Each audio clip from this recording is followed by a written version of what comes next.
Muy buenos días, en esta oportunidad me presento, soy Karen Ailín Cosme Alcalá y vamos a hablar sobre el diagnóstico y tratamiento de importantes patologías en lo que es el servicio de gastroenterología, que son la enfermedad del reflujo gastroesofágico, lo que es la coledocolitiasis, la pancreatitis aguda y el tratamiento y manejo de una hemorragia digestiva alta en urgencias.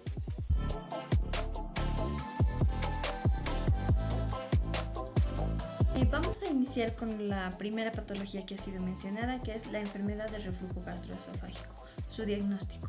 ¿Cómo va a ser realizado? Tenemos diferentes métodos, pero el principal método pues es el diagnóstico clínico, ¿no? Vamos a sospechar de los pacientes con ERGE cuando estos presentan lo que son las pirosis y las regurgitaciones principalmente. Posterior a eso, pues vamos a tener test con inhibidor de bomba de protones, que pues este es un test bastante largo porque va a durar 4 semanas y se da positivo si el paciente pues va a disminuir al menos un 50% de los síntomas, pero es bastante tardado por las 4 semanas. Tenemos la gastroscopía, donde se va a realizar en pacientes que tengan principalmente lo que son los signos de alarma, por ejemplo, odinofagia, disfagia, anemia ferropénica, hemorragia digestiva, etc. Entonces, el paciente que no esté dando resultado del tratamiento farmacológico con inhibidor de bomba de protones. Tenemos lo que es la pH-metría ambulatoria de 24 horas, que esto principalmente se hace en pacientes que tienen síntomas típicos, pero en la endoscopía que se les ha realizado no tienen esofagitis. Entonces se va a realizar este test en este tipo de pacientes. Recalcar que para realizar este estudio el paciente tiene que ayunar de 4 a 8 horas y suspender cualquier tratamiento con omeprazol, ranitidina, por ejemplo. Depende del fármaco que esté usando. Por ejemplo, en el inhibidor de bomba de protones, este fármaco se tiene que suspender una semana antes. Y en la ranitidina, por ejemplo, 48 horas antes. Y pues este va a medir el número total de episodios de reflujo, valoración del pH, bipedestación, decúbito, etc. Tenemos también lo que es la manometría, que este pues es lo que nos va a dar es exactamente el lugar donde se instaura la sonda intraluminal receptora de pH y la monitorización ambulatoria de este pH esofágico, ¿no? Y en el que se va a introducir por la boca o por la nariz una sonda hasta el estómago y el paciente va a permanecer 8 horas de ayuno antes del examen. Recalcar importante, donde nos puede dar este estudio resultados como el paciente que tiene acalasia, ERGE o espasmo esofágico. Tenemos la impedanciometría, donde se realiza en pacientes principalmente han de cumplir 4 puntos, que obviamente sospecha clínica de ERGE con los síntomas que ya se había mencionado, endoscopía negativa, pH-metría negativa, reflujo no ácido. En esto se va a realizar esto. Y pues lo que va a hacer es va a medir el tránsito retrógrado del reflujo, ¿no? Tenemos lo que es la radiografía con bario, que nos va a permitir evaluar lo que es la anatomía esofágica principalmente, y vamos a poder determinar si el paciente tiene una hernia de hiato, una estenosis péptica, etcétera. La histología, pues obviamente en el caso de que se sospeche, por ejemplo, de un esófago de Barrett, donde puede haber una displasia. Y también tenemos el test de aliento para Helicobacter pylori, sin embargo este no es muy tratado. En cuanto a lo que es el tratamiento tiene objetivos principales, que es el control de la sintomatología, la curación de las lesiones que tiene la mucosa por el reflujo que está causando, obviamente la prevención a recidivas y complicaciones, y pues evitar que haya una displasia como lo es en el esófago de Barrett. Ahora, las opciones terapéuticas que nosotros vamos a tener pues es medidas higiénico-dietéticas, obviamente, como es evitar el tabaco, el alcohol, el uso de alimentos grasosos, fármacos que favorezcan el ERGE, y obviamente que el paciente sí debe cumplir, como es perder peso, a realizar ejercicio físico y obviamente principalmente dormir con la cabecera elevada, con almohadas altas, o finalmente poner algún tipo de peso al pie de la cama para que éste se incline y el paciente pueda encontrarse elevada la cabecera, y eso favorece lo que es no va a favorecer el reflujo, ¿no? Después tenemos lo que son los antiácidos, que se van a usar en episodios leves de pirosis o síntomas que ya estén siendo tratados con inhibidor de bomba de protones. También tenemos lo que son los alginatos, los procinéticos, como lo que es la metoclopramida, antagonistas H2 como lo es la ranitidina y inhibidor de bomba de protones principalmente, que va a ser un tratamiento de mantenimiento largo o un tratamiento dosis doble dependiendo de la sintomatología del paciente. Y finalmente vamos a tener lo que es la cirugía, que puede ser la fundoaplicatura de Nissen o fundoaplicatura de Toupet, por ejemplo, y esto se hace en pacientes que pues no han tolerado el tratamiento con fármacos, no han realizado los cambios higiénico-dietéticos que se han realizado, o en última instancia que pues están teniendo recurrencias persistentes de la patología.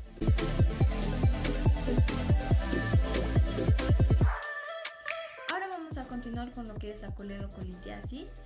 Lo que vamos a tener para el diagnóstico son dos puntos muy importantes: la clínica que va a presentar nuestro paciente, lo que es el dolor en hipocondrio derecho, la migración y radiación, lo que es la ictericia en nuestro paciente, que es muy importante. Eso nos hace sospechar de lo que es una coledocolitiasis.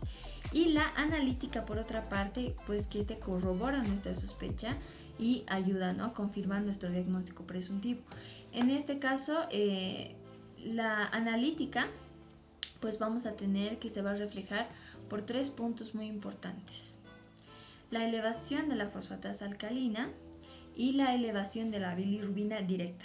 Cuando estas se encuentran elevadas, tenemos un patrón obstructivo que confirma que hay una obstrucción en el conducto colédoco. Entonces nosotros tenemos que relacionar este tipo de analítica, ¿no?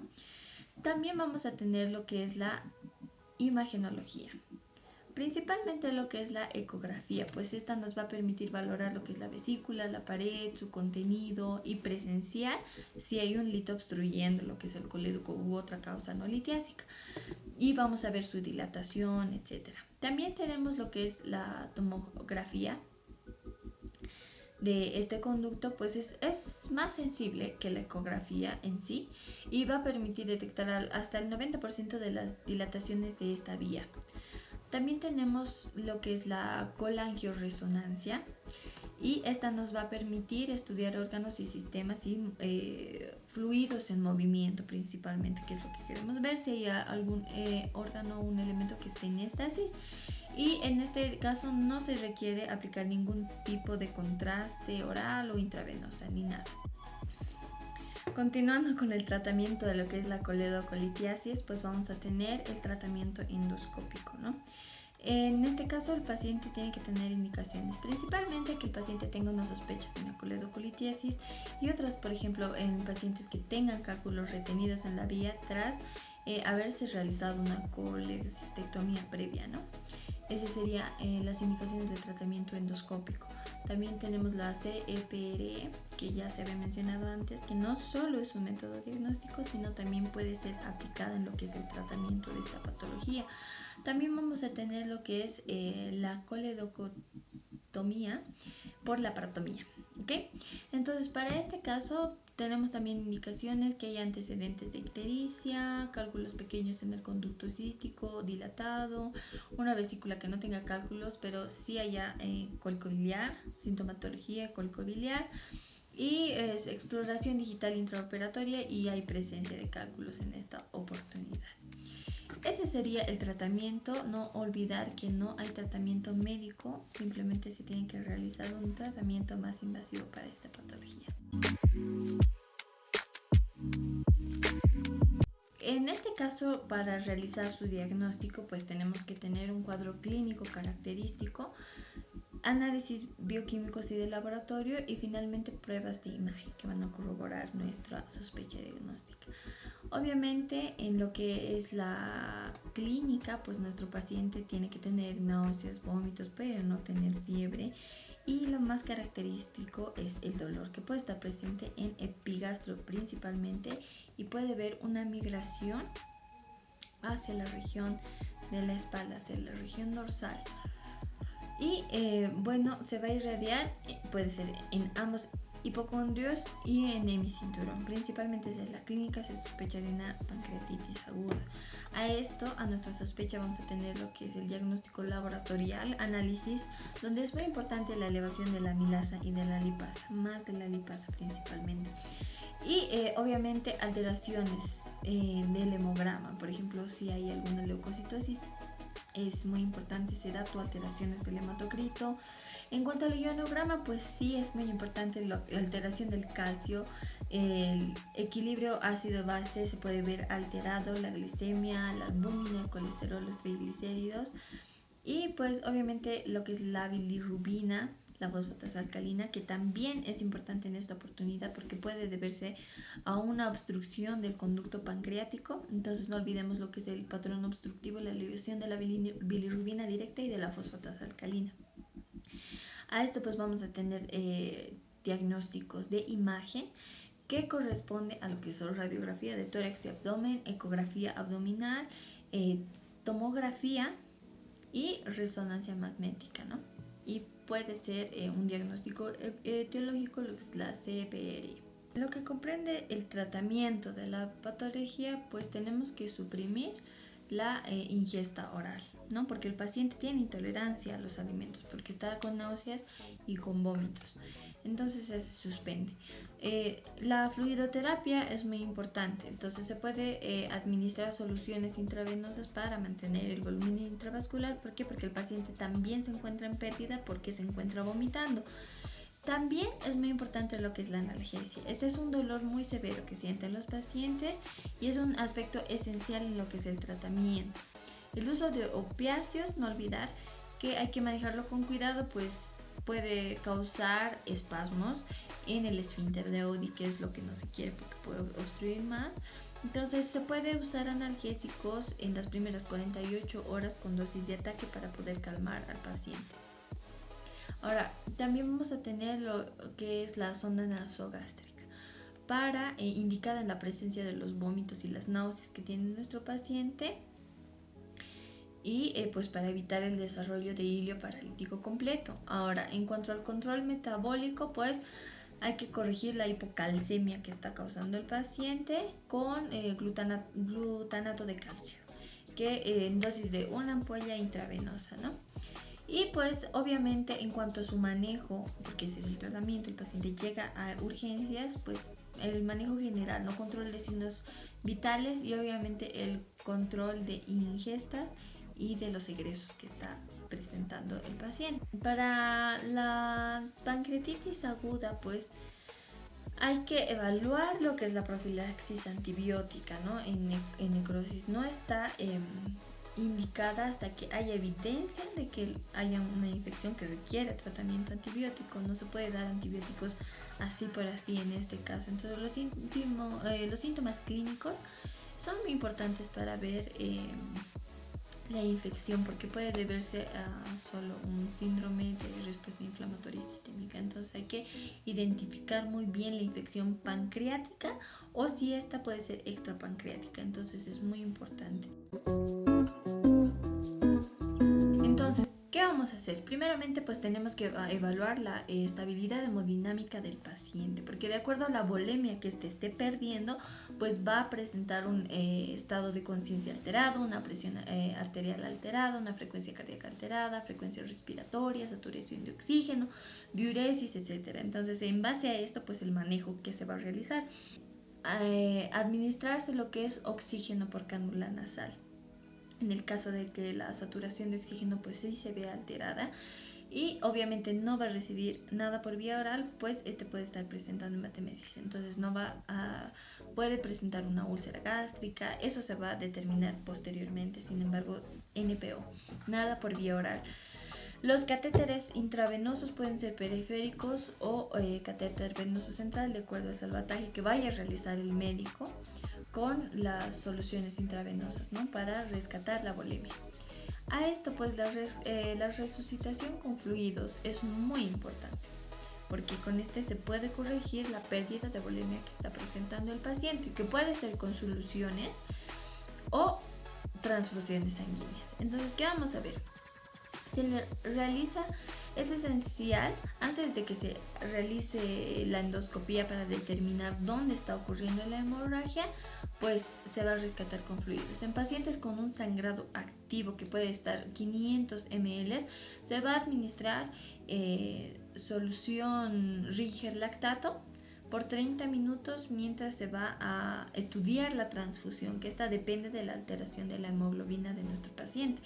En pacientes que tengan riesgo de tener una sobrecarga hídrica, pues van a requerir lo que es el monitoreo intensivo con catéter en arteria pulmonar. Y si falla lo que es la resucitación inicial, pues se va a aumentar la cantidad de una posterior transfusión sanguínea, ¿no? Lo que les menciono de esta transfusión sanguínea, pues ¿cuándo se realiza? Cuando su hemoglobina de nuestro paciente va a estar menor a 7 gramos por decilitro, pues tenemos que subir esto, ideal más de 9, ¿no? Entonces se realiza una transfusión en pacientes con una anemia moderada severa y con un sangrado activo, y su hipovolemia pues van a requerir que la hemoglobina ascienda, y es muy importante considerar este aspecto. Los medicamentos, pues primero tenemos que tener antiácidos, inhibidor de bomba de protones principalmente prokinéticos. También es importante la somatostatina y análogos para el tratamiento de un sangrado visceral, o va a reducir este riesgo por sangrado de causas que no sean viscerales. En este caso, pues puede ser antibióticos para pacientes que tengan cirrosis. No olvidemos que los pacientes con cirrosis pues pueden tener varices esofágicas sangrantes activas. Entonces, eso es muy, muy importante. Finalmente tenemos lo que es el lavado nasogástrico, que es un punto pues a discusión importante, y es usado cuando no hay seguridad de un sangrado que esté en curso. Entonces es muy importante realizar una endoscopía temprana para identificar el origen de este sangrado. ¿Y para qué se usa este lavado nasogástrico? Pues para remover partículas de sangre fresca y para facilitar la endoscopía que se vaya a realizar a nuestro paciente. Entonces es un punto muy importante. Y el uso controversial pues es al no mostrar ventajas en cuanto a la mortalidad y el tiempo y estancia hospitalaria, pues no va a verse afectada, y tampoco en el requerimiento de las transfusiones sanguíneas de la cirugía. Obviamente, posterior a esto, al análisis rápido, se tiene que pedir laboratorios como es el hemograma para determinar el grado de anemia, y posterior a esto aplicar el tratamiento de lo que es las transfusiones sanguíneas y las interconsultas muy importantes para corregir el origen del sangrado correspondiente. Este ha sido una recapitulación de lo que es el diagnóstico y tratamiento de estas 4 patologías muy importantes en el servicio de gastroenterología. Cabe recalcar que cada tratamiento y diagnóstico descrito en esta oportunidad tiene que ser muy individualizado para cada paciente. Espero que les haya gustado la presentación. Hasta luego.